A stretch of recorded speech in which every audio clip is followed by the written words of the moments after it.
Nelly's got ink like a story untold. Her skin is a map of the brave and bold. Sipping her tea while the mic's on blast. Chasing the future, not stuck in the past. Nelly, tell us what you know. Words like rivers, let the wisdom flow. Nelly, inked and unbound. In your voice, the world spins round. Nelly, tell us what you know. Words like rivers, let the wisdom flow. Nelly, inked and unbound. In your voice, the world spins round. She's got a laugh that can shatter the rain, a wink that can turn all the rules insane. From London streets to the podcast air, she's a rebel queen with a dragon's flair. Tales of love, tales of fear, her words linger in your ear.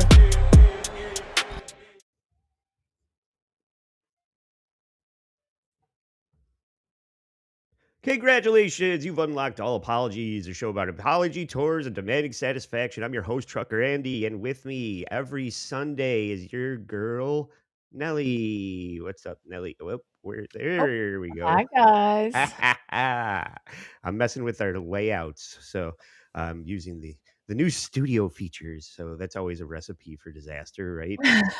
It was, but I want to encourage everybody to use promo code WATP, promo code CREEP, promo code Kaylee, promo code, what else we got? Come, so that you can save 10% when you come visit me April 10th through the 12th in Hackmania, Las Vegas. It's shaping up to be a lot of fun. Every time we turn around, now you're the only one that's not coming, I think. I know, I'm so sad. I so wish I'd done it, but I am going on holiday at the same time. So Yeah. next year, maybe. Maybe I'll blow it off and come go wherever you're going. Yeah, come meet me in Spain. We have Yeah. a private school. I think that sounds like a good idea. Oh yeah, promo code BEARS. Thank you, Hamilton Burger, for keeping WATB relevant. Yes, so follow us on Instagram. Go subscribe and hit notifications on Nelly's channel so that we can put some smoke on what she's got going on over there. Are you still doing any drunk streams lately? Yeah, I think it's been a couple of weeks since I've done one, but you never know with me. It's just that's why you've got to have the notification bell on because it could happen at any moment. Yeah, you could go and chat. You could PayPal Nelly to do shots at the bar with her girlfriends. I think it's a pretty good idea. No, that was a good day to be fair. Someone walked past and went, "Did you get money for that?" I was like, "Well, I don't ask for money." And then next minute it went PayPal, ding, you didn't send money. I was like, "Oh, sometimes we get money, yeah." Yeah. Yeah. So what a great format. You could tip over here too. Use the super chats and buy Nelly around the next time she's out at the pub, as they That'll be say. every single weekend, but So this week, we almost covered this last week because Shia LaBeouf got arrested at Mardi Gras, but I had already put together the whole Crispin Glover thing, and that was also interesting and happening in real time. So we had to shine this one on, but it might be a two-parter because I started putting context stuff together just to establish, how we all know Shia LaBeouf, what we know of him, and then got into the interview. And before you know it, I'm halfway through the interview and I already have like 30 clips. So we have a ton of shit to get to. yeah, it's so good. What's your initial awareness when you think Shia LaBeouf? What do you think? Holes. Holes. Yeah. Yeah, and I literally watched that film, fell in love with him, and that was Mhm. it. That was my fascination with men who look like that started there. Curly-haired, Jewish-looking men, it all started there. Yeah, Yeah. Holes, that was the film that, I remember, and then obviously the, Transformers after that was, like, his next massive thing, wasn't it? Right. Yeah, I think this is probably the long and short of what people associate Shia LaBeouf with. He did even Stevens when he was a kid, and then he went on Oh to god, do yeah, I forgot about that. Mhm. Shit, yeah.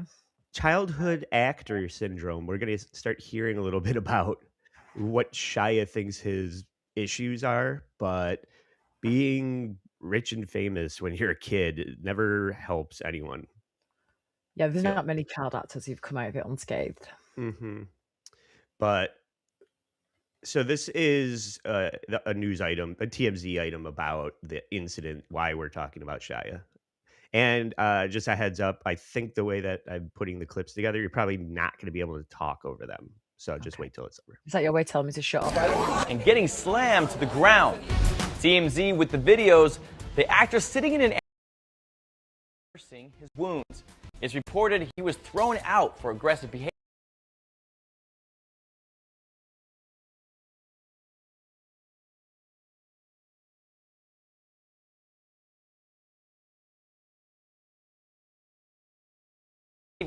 And as they attempted to eject him, he hit one man several times with closed fists. He was later charged with 2 counts of simple battery. And getting slammed to the ground. Okay. So he is just off. He's on a bender, basically. Mardi Gras, let him celebrate. You sound just like Shia. But it's a pattern. This guy is a problem. It looks like it's almost the same clip, but this is 6 years earlier, I think. And Listen, Scott, you call it a problem, I call it a good time. I call We it all a have solution. opinions. Let's not judge the man. Some of us just like to drink and get rowdy, okay? True. You're from London. There's a you're from Edinburgh now. You live here. You're gonna live here for ages. Right. That's your house now. It's done. I'll do that. It's just like brutal change in your accent. Really. You managed to apart from that one wee bit when you said London, and you slipped. It's not harsh. Your accent. You could tell. But it's the thing is generally Scottish people nah, we don't. This is your home now. You're from London. There's a you're from Edinburgh now. You live here. You just hear the. Do you know what pisses me off? What? It is 2026. Why are people so shit at filming drama on the streets? Why are you not getting, hold the phone steady, give me a good zoom? These phones are incredible. Movies are shot on iPhones these days, and you can't get me a good zoom in of Shia LaBeouf trying to fight in a street. I know. You went to the Stevie Lou school of shooting video. What the fuck are you doing? It's literally news happening right in front of you, and you just hear these guys going on and on about how fucking what a bunch of waste cases they are hanging out in the street. Yeah, tell it to Husey, all right? The Scottish are creeps. So yeah, more fighting in the street. It's just kind of his MO, the way that he behaves. There's a lot of just getting, like you said, he seems like a good time, but it just seems like he doesn't have an off switch. I kind of have a fail safe where I will definitely puke and pass out before I'll get arrested, kind of thing. It's worked out for me so far. A lot of celebrities, the problem is if they don't have people around them who'll say no, they're surrounded by yes men. When I've got certain friends who can, when they've had one too many, they become aggressive and they'll fight and stuff like that. And I'm that person who goes, okay, right, no, it's time to stop. You get into that point, let's go.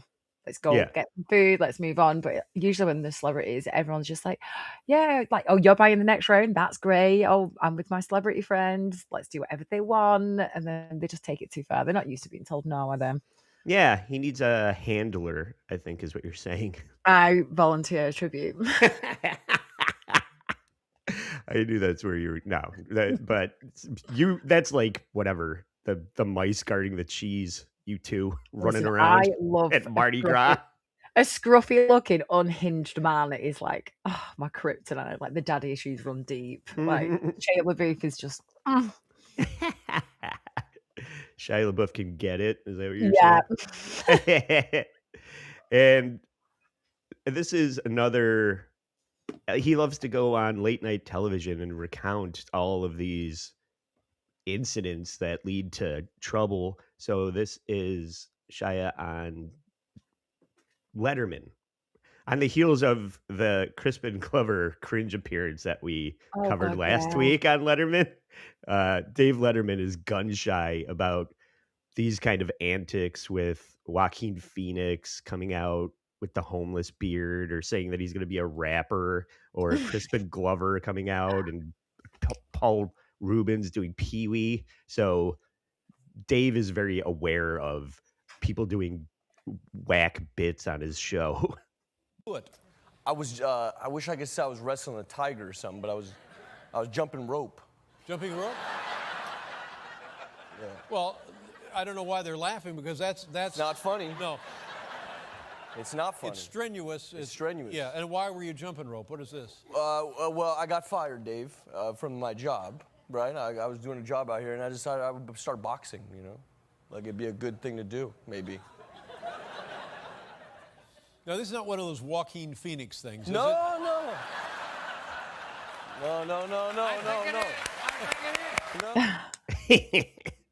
No. So everybody thinks that he's putting this on, but he's not. He No. is definitely an authentic guy, and for better or worse.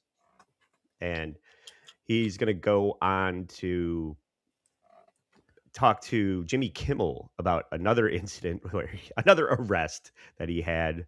And this one speaks for itself. But when you say that you would be partying with Shia, this is the clip where I also agreed, where I thought, yeah, you guys would get along famously. I'm in New York. I'm coming back from Ireland. Okay. Visiting my girl. And in Ireland, like when you go to Rome, you have spaghetti. You know, you go to Ireland, you drink whiskey. Yes. So I had been drinking a lot of whiskey in Ireland. I come back, I land, and it's the World Cup. And you drink a lot of whiskey during the World Cup, it seems. Is that one of the traditions of the World Cup? Yeah, it makes it all fun. Okay. So I'm sitting at a bar, and I'm drinking a whole lot of whiskey. And I'm watching this World Cup. It's South Korea versus, I forget the other team, Lithuania or something. And I really care at this point. I mean, I'm drunk enough to really care. Who are you rooting for, South Korea or Lithuania for sure. Okay. So I'm in New York. I'm coming back from Ireland. Okay. So It is tradition. Like he's totally right. He did the right thing there. He was respecting the culture. Yeah. Right. And getting drunk on whiskey, watching World Cup soccer, doing everything right. And then while he's at the bar, some cabaret performer comes up and is promoting a show. So he's out for a good time. He takes the ticket. He buys the ticket. He takes the ride. And now he's at a cabaret show watching Alan Cumming do some kind of one-man show or something. So, and he can't even believe he's in some kind of like drunk fever dream and starts to insert himself into the event. Feeling like, whoa, this is kind of weird. I didn't know it was that kind of show. Alan Cummings walks past me. I forget all about that again. And all I'm thinking about is the leather pants and him winking at me. And he walks past me, and I give him a slap on the ass because I think he deserves it. And he's seducing me. I mean, he's the sexiest man I ever seen. I'm thinking, you know, and I don't just slap, but I slapped and grabbed him. Like I grabbed the whole cheek because I wanted the party right here in my pants. I just wanted to grab the whole party. And so he finds a way to wiggle out of my. So now he's assaulting Alan Cumming from the audience at a I like how we cabaret all show. clap when men do it, though. Yeah, especially Shia, right? Shia can He could assault get me away with then. that. So he was talking about buying just all the women that are in the crowd. Any woman in his proximity, he's buying them drinks that they don't even want. So he's got 3 double whiskeys that these 2 women turned down, and he's just drinking them all. He was smoking, I guess during the show, like one of the performers or Alan Cumming or whatever starts smoking a cigarette. So he's smoking in the crowd, and the club doesn't like that. He's pestering everybody in the audience, and suddenly a new party starts. Cigarette out, no problem. Anyway, we get to intermission, and a person tells me there's another party outside, and I'm thinking, oh, well, okay. And I see 6 cops having their own party, anyways, they wind up taking me to the station. Oh man! Right along, or no? It was come to the station. Yeah, right. And so I get to the station, and I quickly realize I'm not supposed to be here, you know, I'm not made for this setup. You know, I get in there and you know, this dude says, oh, Whitey's here, it's time for snitching. And I'm thinking, Oh, boy. Oh, man, so my possum is like, you gotta do something, man. You gotta do something, you're gonna die in here. So I turn into Tupac. And now,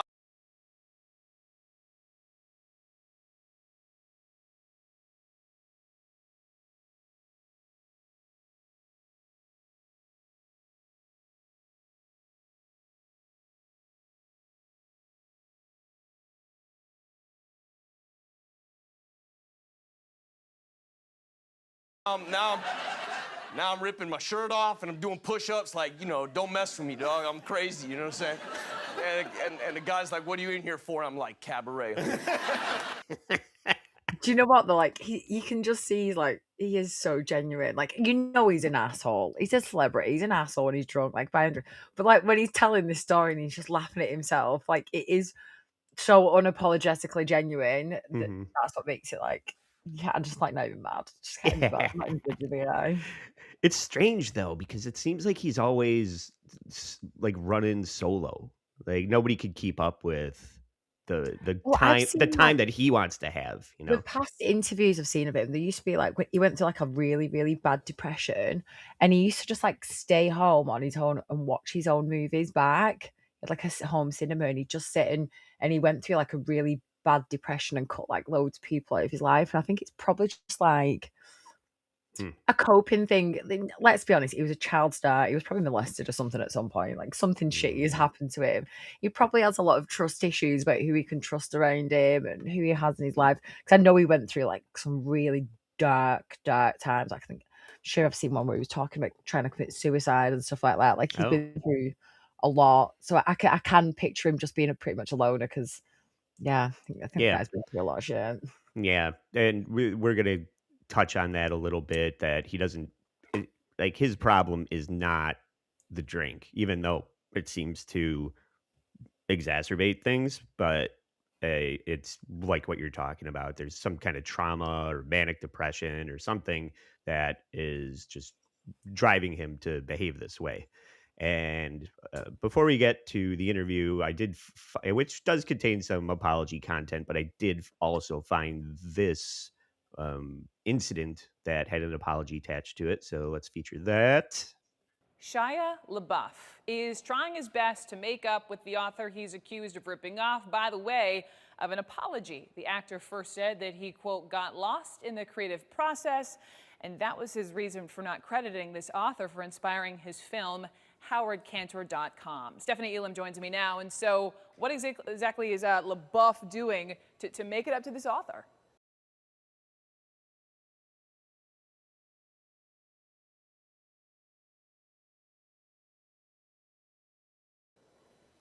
It's a very interesting story. It's an interesting way to give an apology, Brooke, when you take a look at this. What he has done is take it to the skies. Now, what has happened here is this is a short film he made, it debuted in 2012.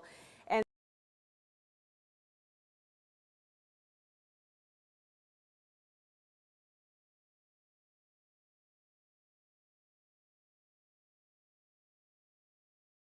at that point, not a lot of brouhaha about it. But then when the film came out and was released online at the end of last year, that's when people started noticing it looked a lot like Justin M. Damiano, which was written by Daniel Close. Well, that's when people started noticing all of the issues. So he took to the skies. He posted a picture on his Twitter account, Shia LaBeouf did, and he says, I am sorry, Daniel Close. And he did this over Hollywood. One problem, however, as you point out, that he also points out that cloud also means to make less clear or transparent.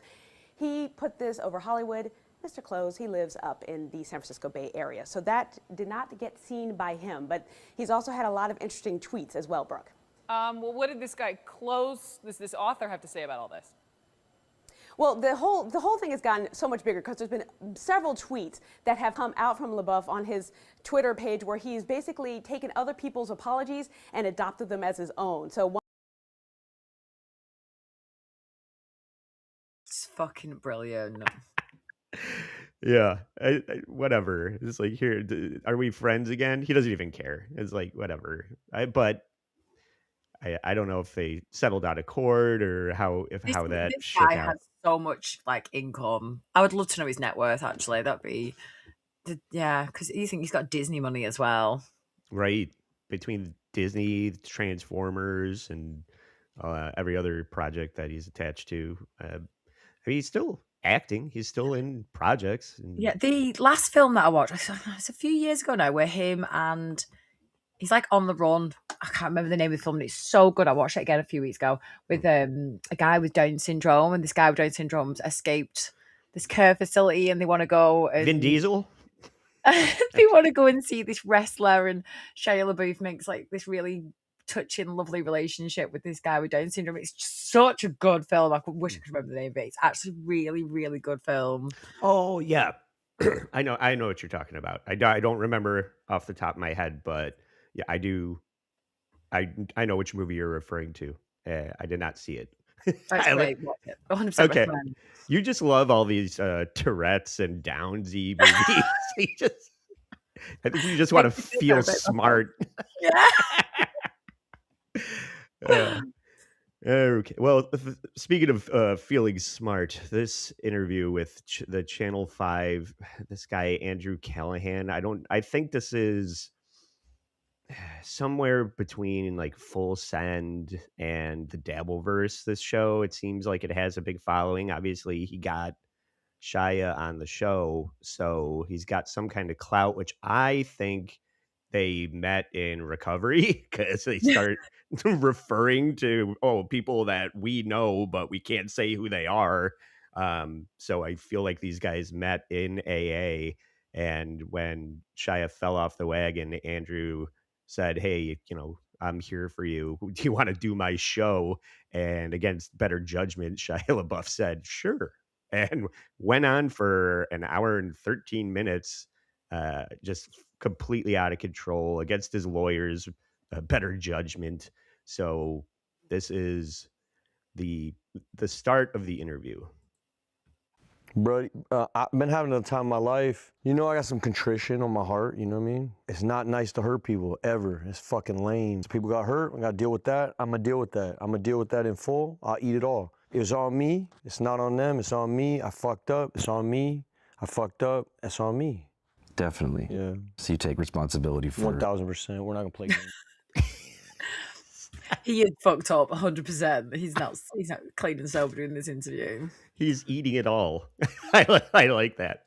And so this is all based on that Mardi Gras footage that we saw at the top of the show. Apparently, just to sum it up for people really quickly, according to Shia, which it's kind of towards the end of this clip package, but he was hanging out and a small contingent of gay men sort of approached him, maybe for an autograph, maybe to see if he was down to clown, but he got weirded out by the advances of 3 to 4 gay guys, and then took it to the streets and started, laying hands on them. And now people are saying he's a problem and homophobic and, but like is it a hate crime? Like this type of shit. The previous clip that we just had on, he's clearly not homophobic. He grabbed the guy's ass and was like making like if you're homophobic, you don't make gay jokes like that. Do you know what I mean? Like you're very no homo kind of thing. Yeah.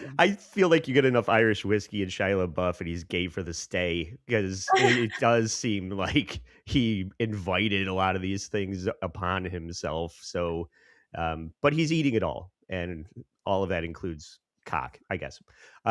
So this is him not regretting anything that happened in Mardi Gras at all. And we're not gonna play games. Yeah. But I had a great time. Definitely. And we're not gonna play games. Yeah. But I had a great time. Definitely. And we're not gonna He doesn't. That is me every Sunday morning when I wake up with a rage and a hangover after 2 days. I'm like, I had so much fun. I have no money. I have a broken leg, but I had so much fun. Yeah, I'm in a boot on David Letterman now, but Mardi Gras, am I right? I think I'm gonna let that stay on the board every time somebody says something, every time we end, maybe we'll end every episode with. We're not gonna play games. Yeah. But I had a great time. Definitely. Oh, that's not a viral meme yet is beyond me. That is so funny. Yeah. And yeah, this Andrew Kelly, this is where the disconnect comes from. I know a lot of times, whatever, Tucker Carlson and all these other people, when they go into canceled jail, they just scramble around to get on shows where that people will have them for the clout of having some canceled asshole on the show. So I don't know how this guy, but it doesn't seem like Shia knows him very well either. But he's going to start just realizing that he's just rambling and there's another person there, and he'll address it. To know little by little. I haven't looked at you in a long time. Sorry, bro. It's okay, bro. You're deep in thought. Yeah. That's no good though, huh? I need to look at you more. So let's start there. So long time. Sorry, bro. It's okay, bro.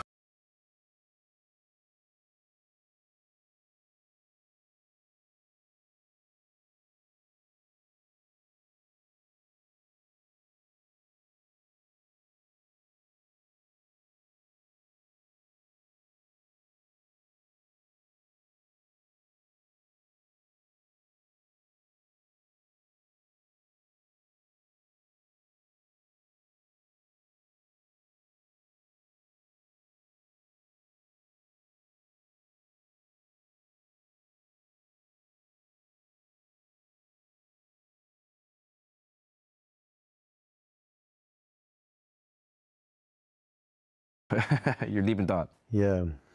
That's no good though, huh? I need to look at you more. So let's start there. So what did you ask me even? I mean, most importantly, like, how did you get down to New Orleans in the first place? Yeah. Yeah. But to know. What were we talking about? That happens a couple of times, by the way. He just forgets why he's even there. Like, he's clearly out of it, but then he's still like very self-aware and like, I don't know, every interview I see of him, I know he seems like he's obviously got issues, but he does like genuinely seem like a nice guy. Like he does seems like care. So I just feel sorry for him. I feel really bad for him. There's obviously something going on. Has anyone checked his Epstein's files for his name? Has anyone looked see if he was a victim in there? Oh yeah, he's in the Weinstein files. He's in the Corey Feldman Wolfpack files. I did not know that he was married to Mia Goth. Yeah. I don't know how I feel about Mia Goth because I get she's hot, but she looks really young. Yeah. Like she's not aged at all. I don't know. I just find it a little bit creepy. Yeah, she's hit or miss for me. I feel like, I guess everybody knows her mostly from the X and Pearl and Maxine films, the Ty West films. And I thought that Pearl was a good representation of Mia Goth's acting abilities. I didn't think Maxine was good at all. And X, when you talk about like actresses looking too young, like Jenna Ortega is also in that, and she always looks even younger. So that's kind of a weird one too. But the eyebrows thing, I don't get the eyebrows thing. I think they've been together like 12 years or something like that, haven't they? It's been a long time that they've been together. Because people are making the comments that she was like 22 and he was like 37. I'm like, oh God, fuck off. Like 22-year-old women want to go out with 30-odd-year-old men. That is how it is. Yeah. And older men want to date young hot chicks. Can we all just get over it by now? I know everybody's trying to make a big deal out of something that's just been the way it is forever suddenly. But I guess they're not together anymore though. No. Yeah, I'm still in with a chance. Yeah. Your window is back open, but he's gonna, I think that maybe fostered the incident. It's not new heartbreak, you know. It's heartbreak is, I don't want to talk too much about it. It's not my story alone to tell, but my side is, you know, I failed my marriage, and so I had to own up to that, and so that's why I had to move out here. Yeah, and that'll put anybody in a position to go on a bender in New Orleans. Losing Mia Goth and upsetting your family dynamic with your daughter, that's kind of something that people will lament over a drink or 10. But you know what though? Like, isn't it nice for a change to see that he's fucked up because like he's obviously got mental illness and not because he's like fucked a 20-year-old or like been caught sexting teenagers and starting a cult. Like, it's nice for a celebrity just to be like, do you know what? I've just got a bit of mental health problems and it wasn't that I cheated horrifically on my wife or abused my child or something. Like, it's a nice break. I'll give it him. Like, okay, I'll let you off, Shia. That's fine. Sure. Especially when he's partying hard like this. Yeah. Can you break down like what happened that led up to that fight? I was drunk, and then I felt infringed upon. Yeah, like in terms of my proximity, but I wasn't in my right mind, and so it's on me. Yeah. Yeah. Just trying to get into the mechanics of how that happens, because you know so much of this story is about you being a public figure and being in the limelight for so long. Anytime you pop out somewhere, especially on the party tip, the first thing people are going to say is like, "Let me get a picture. Let me take a video." What was it about these particular interactions, like at our bar specifically, that like made things escalate? You think? I don't know, bro. I have no idea, bro. I'll be honest with you, it's probably just my fault, bro. Somewhere, I don't know how. Well, I'm gonna figure it out, dog. You're catching me. This is why this is beautiful. I don't know many people be open to this. I don't have answers yet. You know what I mean? I don't have any. Okay. That dovetails into one of the best moments of this interview. I can't. So, Elior. Hold on.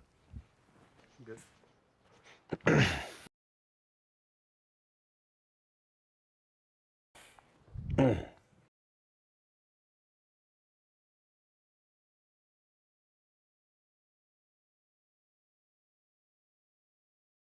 get it, man? So let's get no. It's not like that. So the shit that hurts in terms of me feeling free here now, in terms of my.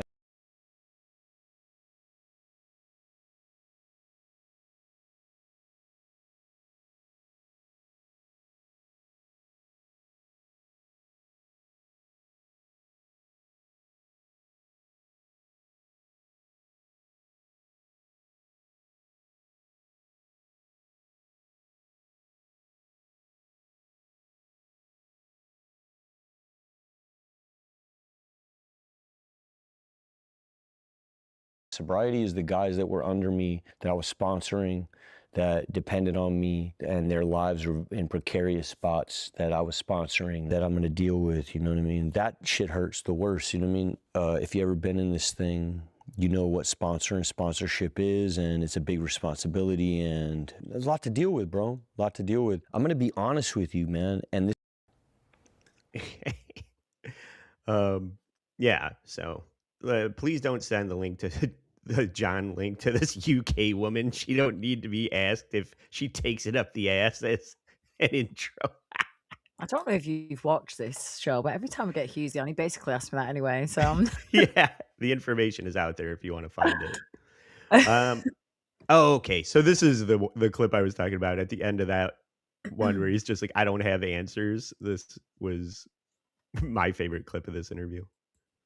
I don't know how. Well, I'm gonna figure it out, dog. You're catching me. This is why this is beautiful. I don't know many people be open to this. I don't have answers yet. You know what I mean? I don't have any answers yet. I'm in the middle of it. I'm on the path. You know what I mean? I don't have answers yet. And usually when people come here, they got answers. I have no answers yet. So I'm in the middle of something. Ask your question one more time. I guess, what about this particular infringement on your privacy? I'm a Catholic, bro. You know what I mean? I don't fuck with the. God, be careful. I'm a Catholic, bro. Yeah, that goes to why he was. He had a problem with the gay gentlemen that were approaching him because. Can I just say, Yeah.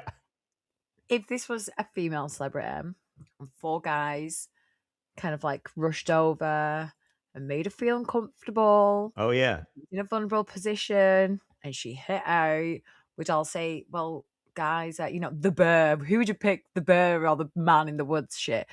I have a lot of gay friends. Gay men are very pushy. Gay men all think straight men want to have the dick sucked, like, which most of them do. But I kind of like go, do you know what? If this was a woman and they felt threatened by a bunch of dudes, then why is it not okay for a dude to feel threatened by a bunch of dudes because Yeah. of the sexuality. Like he could suffer the same consequences of what a woman could have if 4 straight dudes had come up to him. If you felt that in that moment, because I think it's quite clear that he's not homophobic. I think from previous interviews and comments that he's made, I genuinely don't think he's homophobic. I think he was on an absolute raging bender, and God knows what these guys have actually said to him when they've come up to him. So I just take everything with a pinch of salt, because let's put a woman in his position and then see how the world reacts then, because we all know I hate women, so I'm here for dudes. You're right, though.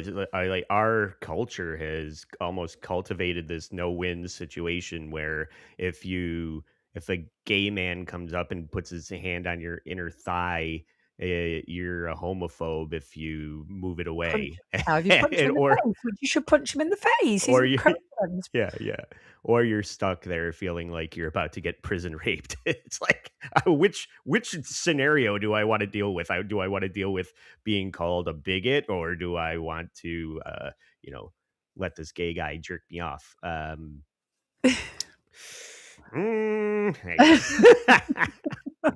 think Shia went with the former. But because he has gone through recovery a couple of times, and a lot of that has to do with accepting Jesus into your life. I guess, what about this particular infringement on your privacy? I'm a Catholic, bro. You know what I mean? I don't fuck with the... God, be careful. Count me now. I'm a Catholic.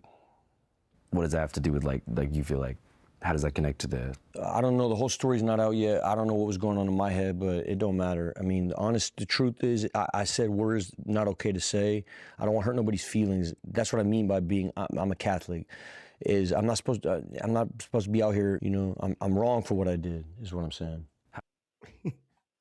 He's going to sum that up a lot more succinctly at the end of this clip package, but the long and short of this is that he didn't want to mess with the gay culture of Mardi Gras because he's Catholic. And then they're talking about the arrest and what it's like on the inside. The experience of, going to jail and everything like that. Oh, cute, like fun, like whatever, like stupid, like Mardi Gras.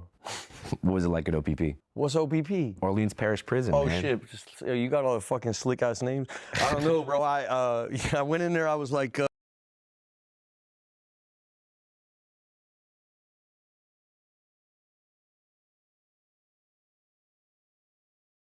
hey, let me get a coffee. They're like, shut the fuck up, man. We don't give you coffees out here, so... But they were all nice to me, bro. I got cold. They gave me a blanket. Nobody was really talking. It was crowded. It was Fat Tuesday, so it was super crowded. And then it got more crowded and more crowded and more crowded. But that was fun. And then it's pretty cute. There was one dude who popped off bad, but nothing really. How many people? I love him. I'm sorry, but it's so fun. Does he bring up the girl who bailed him out? Is she spoke about in this? Oh, that might be in the second half of the interview. I didn't get to that part. Yeah, as well. I'll just, because this is what got me onto the stories. I was just scrolling through TikTok one night. Yeah. And this girl stood there and she was like, she was like, I've just been and bailed him out because it got news that he got arrested. So some woman who he doesn't know, who was also at Mardi Gras, just went and bailed him out and then went straight back to Mardi Gras with him, and they all went hanging out. So it's like random black woman just went and got him out of prison. Oh. Paid his bail. Oh, crazy. I don't know. Nobody would do that for me. They would just, my wife would just leave me there.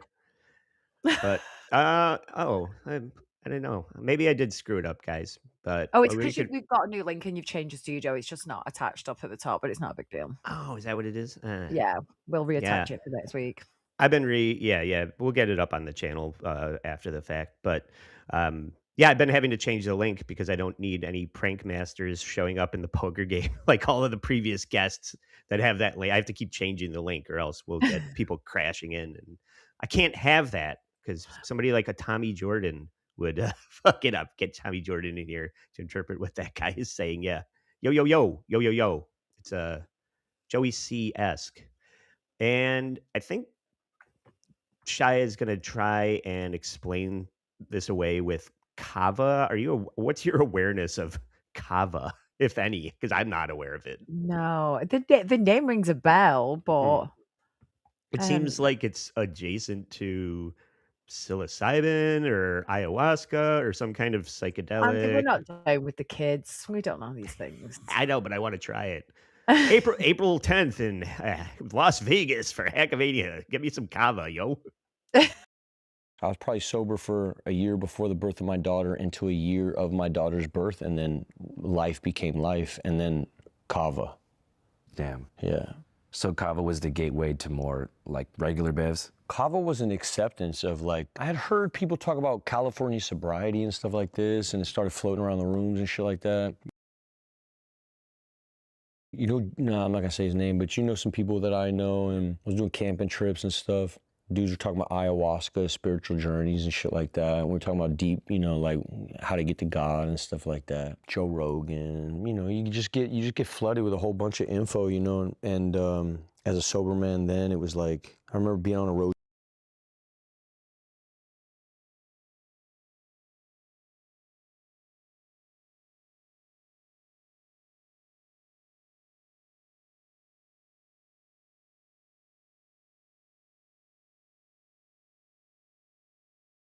Shit, and it helps like clear the mind and stuff like that.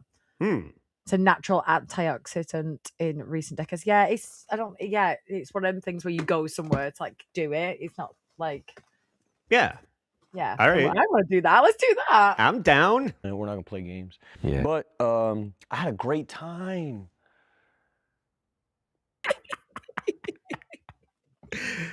Yeah. Let's have a great time with kava. That's what I'm here for. And now he's gonna go into what is this called? Recovery something? I can't read the name of my clip. Let's just play it and see what happens. Do you feel like the restrictive nature of traditional recovery often leads you into a religious box?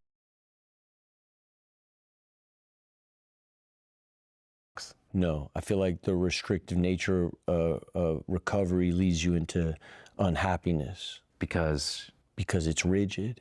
And you feel like you're missing out on something. And there's a mysticism, there's a mystery that's inherent to health. Because you feel like the rigid nature of it makes you feel like you're depriving yourself of something. Yeah.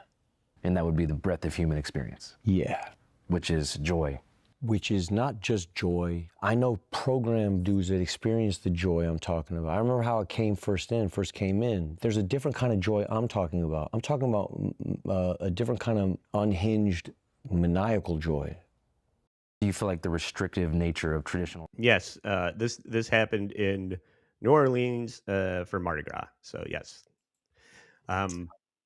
yeah, that's just interesting that he's talking about being able to experience everything that life has to offer, and getting wasted is fucking fun. Getting high is fun. Like I feel so. Listen, my dad's a recovered alcoholic. He doesn't drink. He smokes tobacco in his ear. He doesn't drink.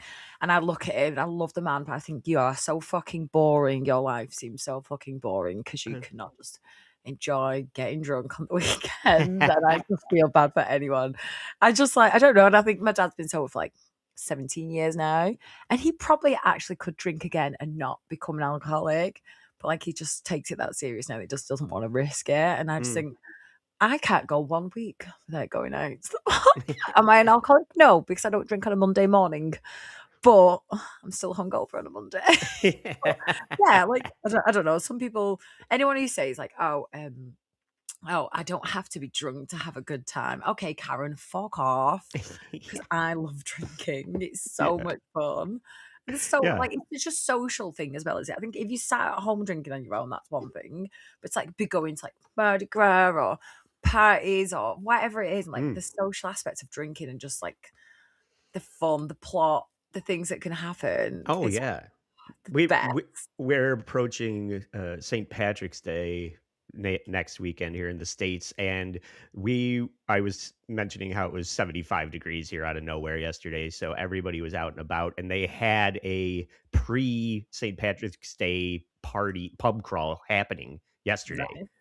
People are just like can't wait to all get together and have a bunch of drinks, and it was chaos, and people are just like, oh, we love St. Patrick so much, we're just gonna do it the weekend before as well, because it's a ton of fucking it's what fun. he'd want. It's what he'd want, honestly. He'd be so in favour of it. That's what Again, St. Patrick died for. Respecting the culture. I'm here for it. So now he's going to talk more about. I might bail on this clip, but he goes to his pants or his coat and brings out his phone and starts reading a passage that kind of speaks to him about the nature of recovery in his situation. But I think it's kind of long, so I might give up on it. Like flying on the highway. Like what? Yeah. On a motorcycle. No, further. Okay. Further than that. I'm further than that. Is what Mardi Gras is. So it's like a chaos therapy? No, it's, can I read something to you? Yeah. You fuck with G.K. Chesterton? I don't know who he is, but I sound like I fuck with him. So G.K. Chesterton, this is big OG stuff, yeah? This is he's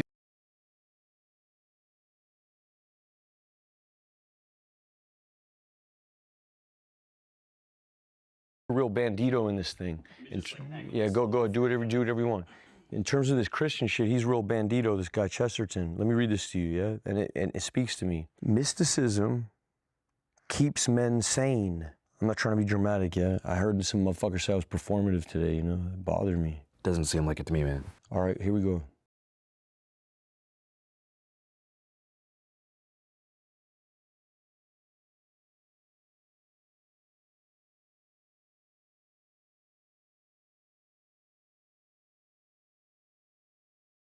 Mysticism keeps men sane.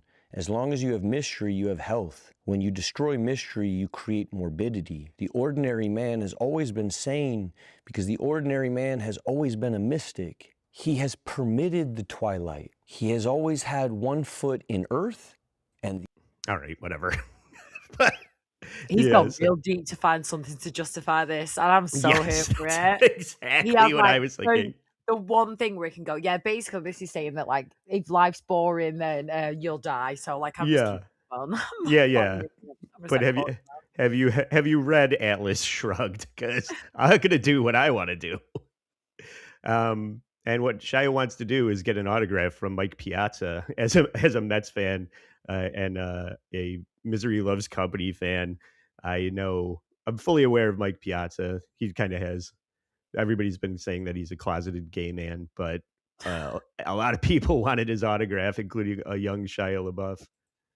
We're trying to get Mike Piazza's autograph, motherfucker. You know what I mean? For my whole life, Mike Piazza. Were you waiting outside the fence? Every day, this guy, bro. We used to go to these Dodger games. Big Brothers program used to give these tickets out. You go fucking Dodger game. Me and all of them dudes would be sitting in the parking lot. Brent Butler always signed. Hideo Nomo always signed. Mike Piazza.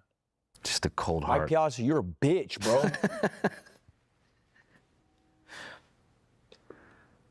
How many times do you think he rejected signing up? Every day, bro. I used to go out there 90 times probably. Rejected me 90 times. So what it did was, I'm gonna sign them all. So when I got on, it was like, yo, fuck Mike Piazza. So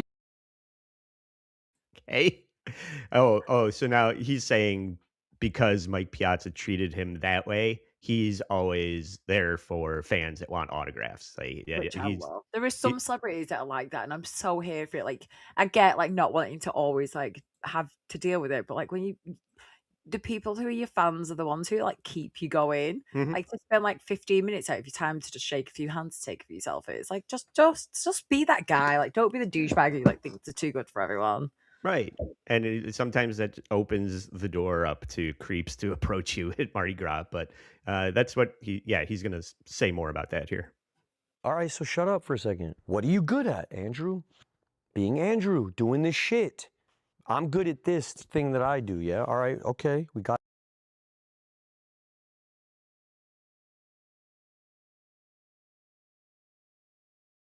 that. What can you do with that, what you're good at? What can you do? That's the arithmetic. What are you good at? All right, now, how can you help people with that? So I take pictures of people because that shit help their day. Maybe motherfuckers like, hey man, can't make my tax season. Hey, my fucking mom's diabetic. But who knows, bro? You don't know what people's problems are, you know? Just crashed my car. I was jogging the other day.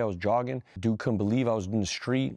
which I was flattered by, but then he fucking crashed his car into a pole. And I thought, oh my God, bro. You know? Yeah. All right, so shut up for a second. What do you... Yeah. Oh, that is fucking brilliant. Yeah, was that you? You were like, oh my God, there's Shia. You just crash. Try to run over and get an autograph from him. Oh, I need mental resuscitation. Yeah, let's get some kava, Shia. And he's equating his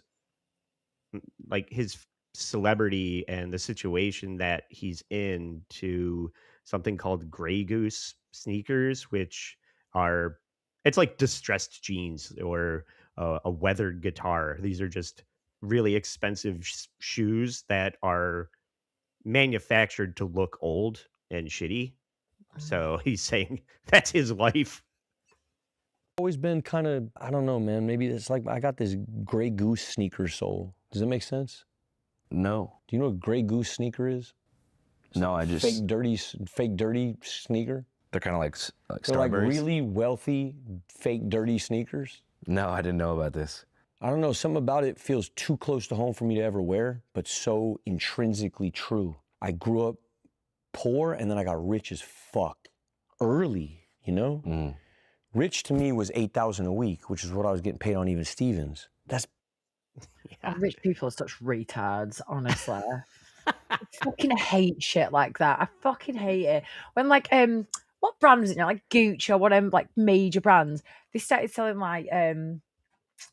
like jackets or like the high vis workman things and just like fucking and it was like fucking $600 for them. Like just stupid shit. Or when they did a bag that, you know, the IKEA blue bags. Yeah. So like Gucci brought out like a bag that was basically the IKEA bag and it was like $500. Just people who can buy shit. So fuck off. Just fuck off and die. Like you deserve everything you get in life. Yeah. Whatever. You could be seen wearing something that isn't ungodly expensive. Just buy fucking Adidas. You don't need whatever. The status symbol of it. Stop trying so hard. But oh, it's our boy Tony in the chat. What up, Tone? Hi.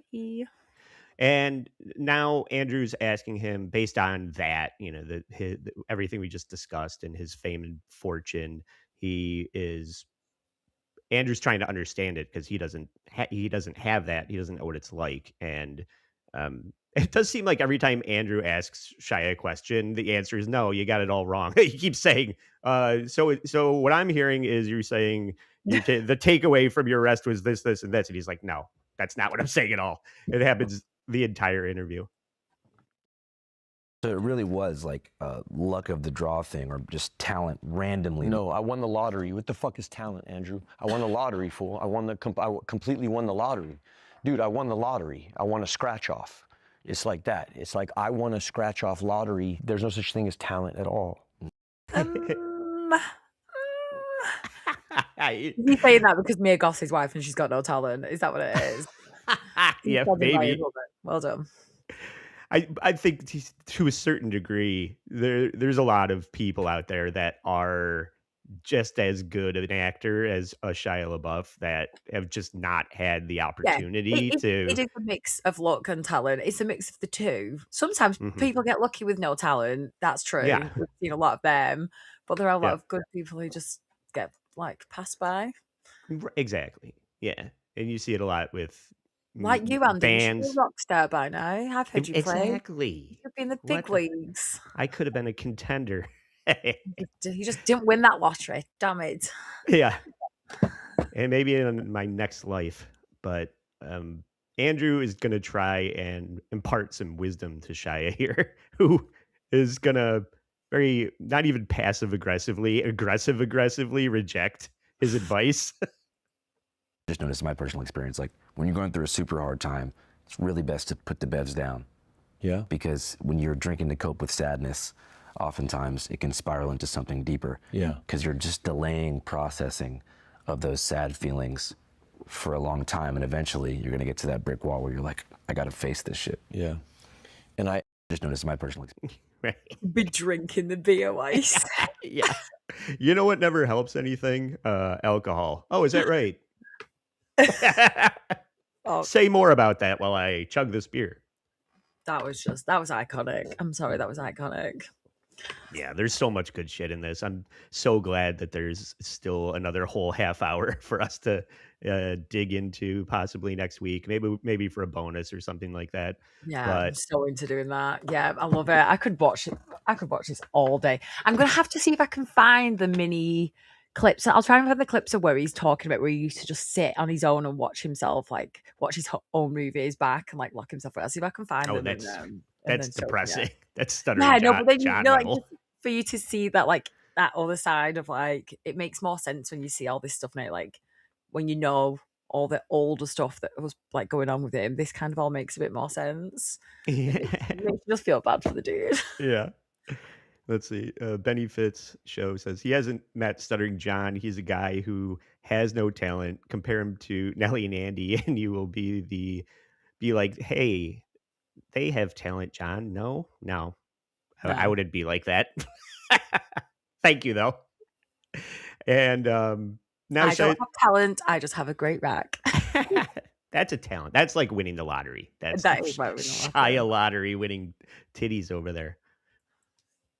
All of these things that are just kind of things that don't really fucking matter, just kind of these floating things that are kind of, who gives a fuck about all this shit? You know what I mean? I guess it only matters if you care about it. Here's what I care about.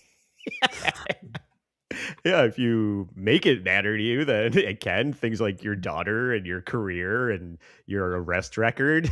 These things could. Do you know what this feels like? Like the cool kid in school who like gets high and everyone likes, like, and then he's like turned around to the new nerdy kid and gone, do you wanna come and hang out? And this nerdy kid's trying his hardest to be cool while this other guy's stoned and just like telling him like speaking like a philosopher, and he's like, yeah, man, yeah. I'm cool too. I get it. I'm so cool.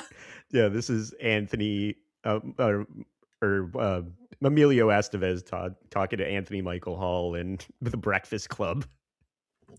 That's what that scene was. Perfect example. And now he's just going to say that alcohol is not the problem. This is that the rager and the bender are symptoms of unhappiness that stems from something else. I don't know if I'm drinking that to be cool on your Channel 5 fucking cool fucking let's get it type of shit, or if I'm drinking that because I like want something to drink right now, or if I want to be drunk. I don't know why I'm drinking that right now. I can't tell you why. And the truth is, I'm so fucking I don't give a fuck no more. You know, I'm just like, I'm just done with the self-analytical shit. It doesn't bring happiness. In terms of deep introspection about Bro, why. every time I think about me, I'm unhappy. Like thinking about yourself? I think it's true all around. I think it's just true. Every time a person thinks about themselves, they're unhappy. Oh, I know. I don't know if I'm drinking that to be cool. That's a bummer to think that somebody that's accomplished so much and has so much opportunity and potential in front of them that it doesn't add up to happiness. That's not the recipe for, like, success and wealth is not a recipe for happiness. Yeah, well, they always say money doesn't make you happy, and I mean, don't get me wrong. If I had an extra 100k in my pocket, I'd definitely be fucking happier. But it is true, like, obviously, the self-worth comes from inwards, doesn't it? It doesn't matter what you've got. Like, if you're not happy, you're not happy. Money is just a tool that removes stress and anxiety from, you know, the nature of making ends meet and living a comfortable life, but it's what you do with that life that makes you happy. Like, it's like and that's what's worse. Like he had a long relationship with a woman that he loved and a child. Like he seems like he's actually done. He's made some incredible films. He's made some shit films. He's made some incredible films. Like he's got a legacy. So there's got to be something so like deep and dark that's gone on to still make him feel that miserable. Mm-hmm. And that's where I agree. Where alcohol's not the problem. Like the problem is whatever is in his head that needs fixing. Yeah. Kelp, I think he's just between the arrest and the court hearing right now. So he's going to be in front of a judge very soon. But based on everything that we saw before this, it probably will be long after that he's back there too. So that is a guy who is messed up, sober, throw some fuel on the fire, running down the road naked, assaulting waiters. Yeah, that's, I mean, basically that describes the whole first half of this episode. And he's going to talk about when he was studying. There's I can't remember what it was called. It's a movie where he plays like a cartel hitman. And this is him palling around with MS-13 or something. That was when you were filming for that role as Creeper, right? Yeah. Hell yeah. Yeah. I always thought that this was Big Hazard, the hood that made PCP. No, that's Harpies. Yeah, I guess you wouldn't get jumped into a gang at 36 years I mean, old. yeah, we talked about it, but then he was like, this is ridiculous, you know? Yeah. Yeah. So if you went to jail in California, you'd have to run Southsider. Yeah. But here at the Mardi Gras Drunk Tank, you just It'll gotta be run Shia LaBeouf. To be honest, I just love I would love to party with Shia LaBeouf. I feel Oh, like yeah. it'd be such a good time. Fuck yeah. I hope he's there for Skank Fest when I'm in New Orleans. Oh, my God, if he's going to be there, I will definitely come. And this is the apology section of this interview. They start talking about how he's going to address what happened. You know, in the proper way to minimize that in the future, or is it like taking actionable steps behind closed doors to like rectify that shit? you got to make amends. First thing you got to do is you got to say what you did. Then you got to say how it's never going to happen again. And then you got to show and prove. What do you think's the best way to like show and prove after something like that? Something like which? Just anything, like going to jail, getting Jail, into like, a fight. like which part? I guess we could go one by one. There you go. With the Twigs thing. Twigs thing. So one way you can never run into that again is, you know, be straight up with people right away. When the relationship isn't working out, walk away. And then as far as a situation with like bar fights and shit, how would you minimize that in the future? With bar fights and shit, how you minimize that in the future? Boy, you got me. Wait a second. I like that he's just admitting, yeah, I'm not going to stop going to bars and getting wasted. This is just inevitable. It's just going to happen. Yeah.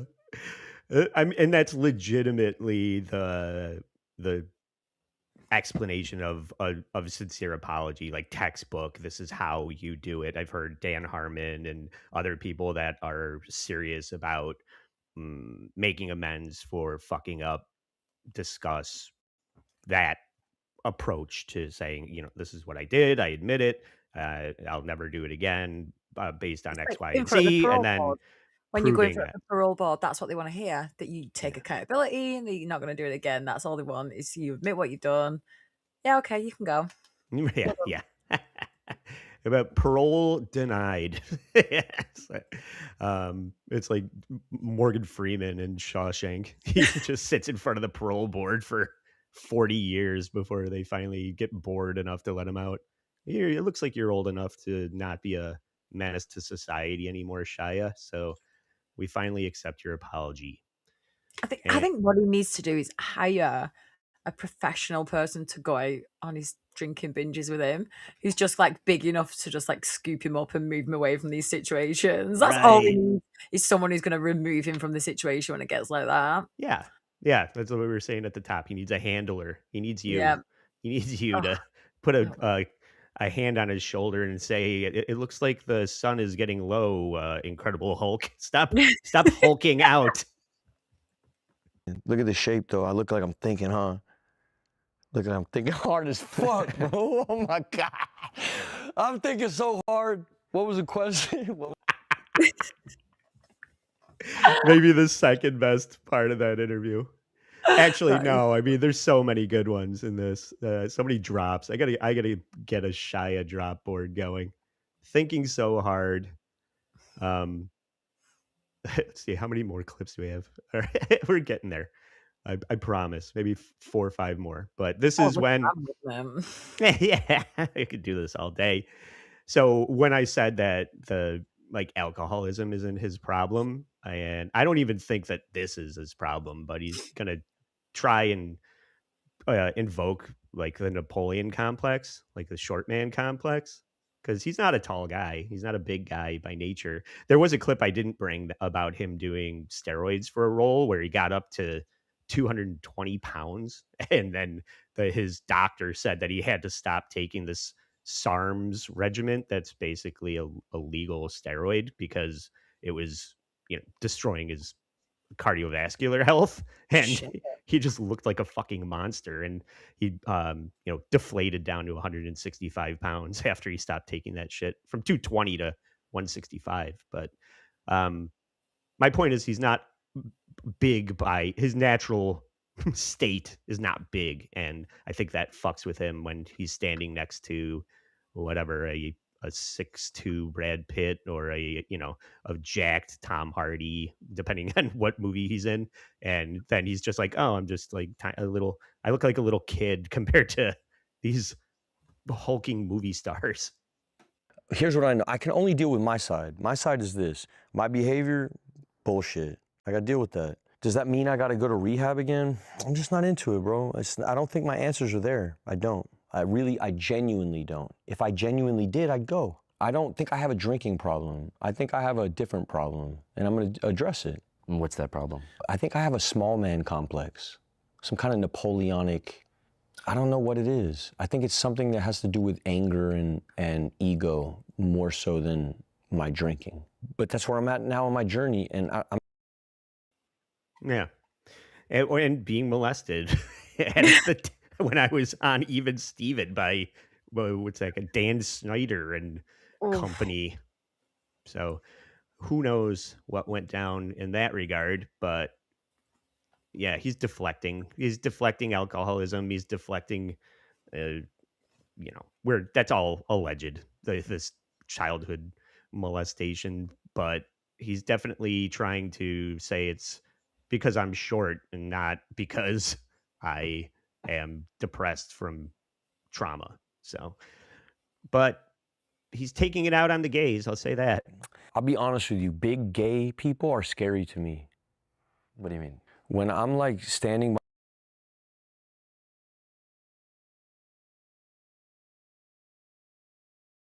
and 3 gay dudes are next to me touching my leg, I get scared. Mm-hmm. I'm sorry. If that's homophobic, then I'm that. Yeah. Does that happen a lot? No, it just happened one time. Recently? Well, that's why I got arrested. Oh, okay. Yeah. So you were sort of being groped and surrounded. I'm not going to say that because my lawyer said, "Oh fuck, dude." It's okay. It's okay. It's okay. We can No, back up.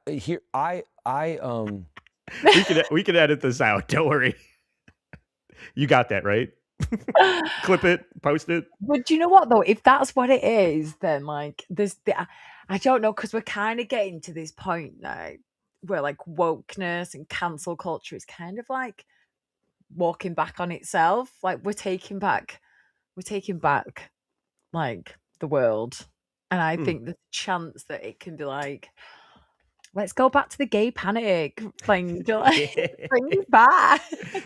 Well, I mean, it's not wrong though. Like if I was sitting there alone and one guy sits on this side of me, one guy sits on that side of me, and that's not your bag, but they're coming on.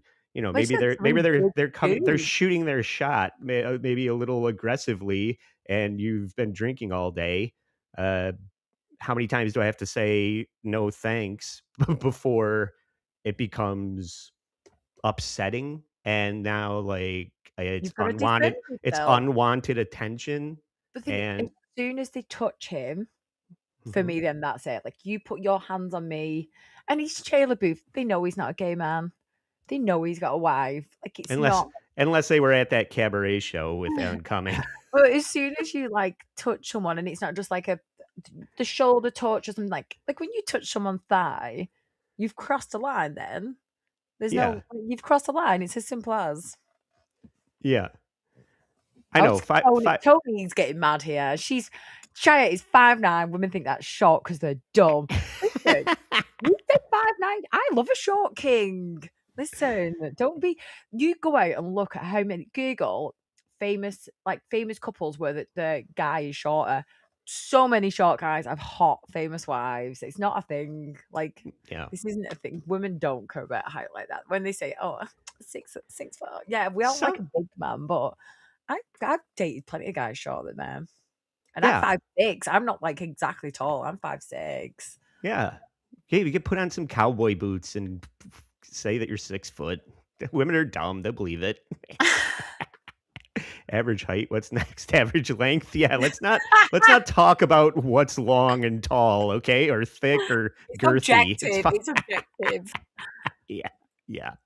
Yeah. Just fine. Maybe your woman is just really wide.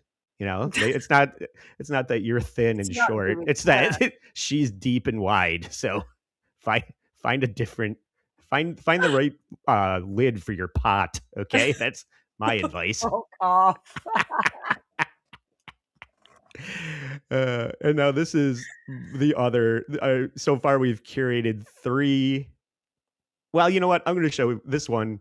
I think the next one is better to end on, because this one, when I said that he was talking about being Catholic and he says it more succinctly later, this is that clip. I know what the Bible says about homosexuality. What does it say? Nah.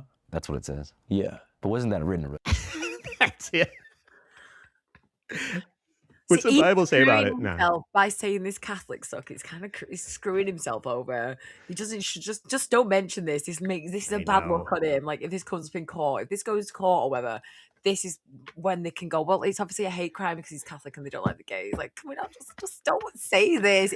His lawyer is in the back screaming. He's like, I know. Yeah. His lawyer's just so mad.